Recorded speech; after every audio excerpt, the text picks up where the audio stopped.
Hey y'all, today I'm going to talk about scraps for just a little bit. Currently I have all my scrap pattern papers and cardstock probably about 4 feet away from me in one of those older Sterilite drawers. It's got 2 drawers on top and then a deep drawer on the bottom, and I'm trying to think of a better way to store and use my scraps because they are piling up. And I just grabbed a handful out of my pattern paper scraps, and what I'm gonna attempt to do is organize them and put them closer to me, like right below this table to the left, by my feet, so I can just reach down and grab them and actually use them. Because for me, a lot of times, out of sight, out of mind, I don't think about it. I do tend to pull more from my cardstock scraps than my pattern paper scraps. So what I'm going to try to do is organize them kind of together. So I have this expandable file that came out of a Cropper Hopper tote, and if you watch some of my videos earlier, I was putting my single sheets of like photo play, my single sheets of say crepe paper in here, so when I used a collection that featured those products, I could just see if I could incorporate that. Well, I've moved them to someplace different, to some trays, which I really do like a lot better. So I thought I'm going to put my scraps in here and see how that goes. So basically, I'm just going to put them by rainbow color. And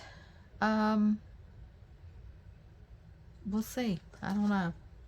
I'm going to look through these. I'm probably going to get rid of some of them because I want to limit myself to just this.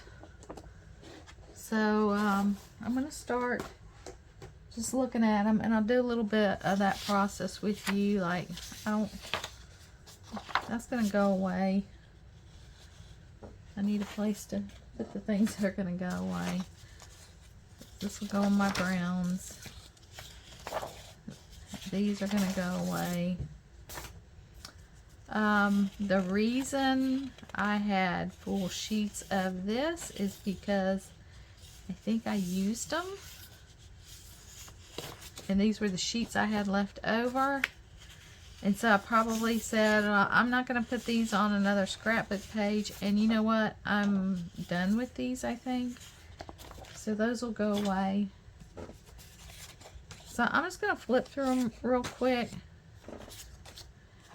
I don't mind small scraps. I don't want real tiny scraps.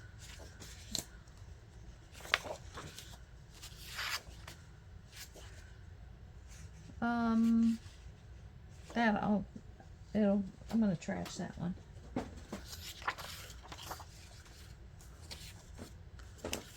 Like this right here is very small. I'm not going to keep that.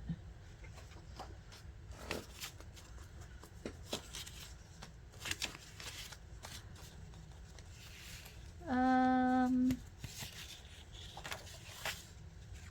not going to keep that.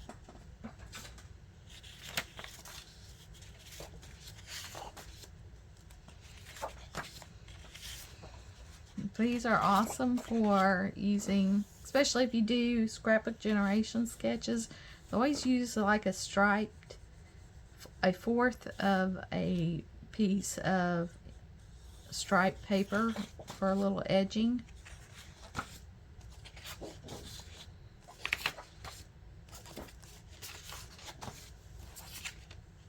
That all will go away.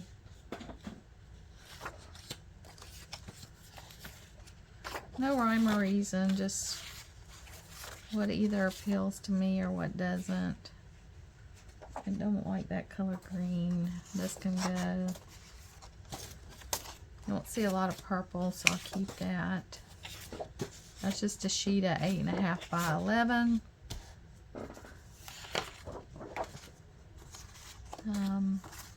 These, I don't use a lot of that green, that bright green trash.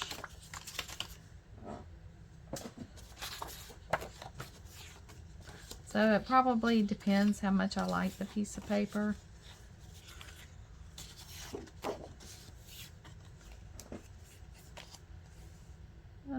I'll throw that out. That's Pink Fresh. I think I kept it because I could fussy cut a butterfly out of, but I'm not going to look into my scraps to fussy cut a butterfly out of.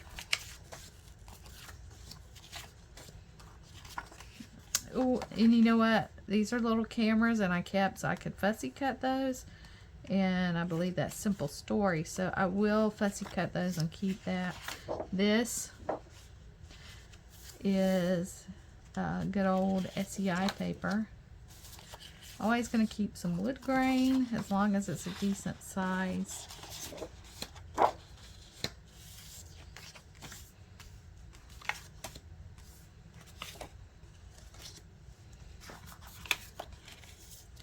That I'm not going to keep. And since I have a bigger piece of that, I'll throw this one away. These I'm not going to keep.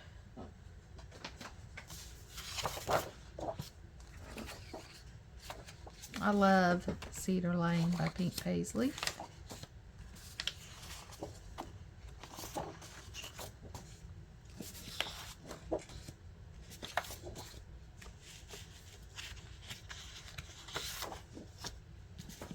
I have this bigger piece of that, so I'm not going to keep the smaller one. These I'm not going to keep. Here is also a full sheet. And see, here's some more of that paper. And these. That's SEI.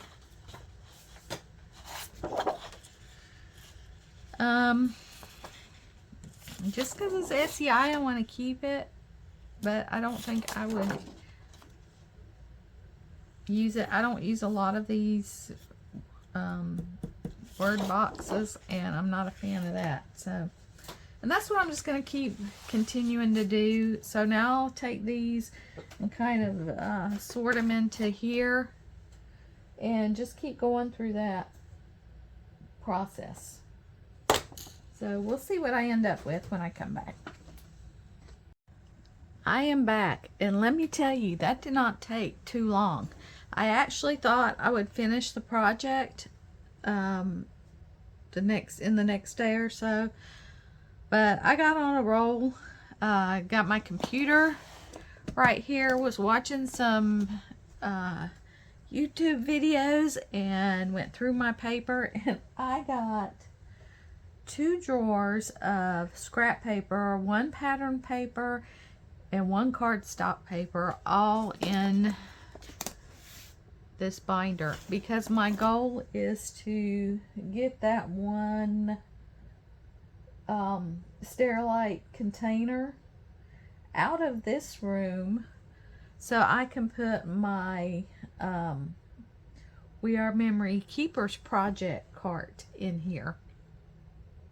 So I'm just going to show you what I did. I did kind of combine some colors because I just didn't have enough slots. So the front is multicolor pattern paper. Then I've got red, pinks, and maroons. And then I have greens. And then, oh, no, that's yellow. I thought that was green. Then I have yellows and oranges. And yes, I have cardstock and pattern paper. I have blacks and gray and white. I have blues and purples. And then I have browns and creams. And that is it. I got everything in here, and it is going to sit by my feet, propped up against the side of this butcher block that I use. So I can just reach down and pull it and see if I use it. If I don't use it, then these can go away. I did pare them down, and let me tell you what I did with my cardstock. I have got a whole, well, not a whole trash can, but I have got quite a bit of cardstock that was either a thickness or type I didn't like. But what I did also is I took a 4x6 photo, because I use a lot of cardstock to map my photos. So I just took a 4x6 photo, and guess what? If it didn't, well, this one's kind of beat up, so never mind, because this one's beat and banged up because it was in a drawer getting pushed around. Let me grab another one. Now this one's beat and banged up because it's in the trash can, but if it didn't fit to make a nice edge on a 4x6 photo, I just got rid of it. I've got plenty of cardstock, and I honestly don't think I would ever really punch or die cut a solid. I normally do pattern paper when I use punches or die cuts. So progress, organization, progress, and we'll see you next time. Bye.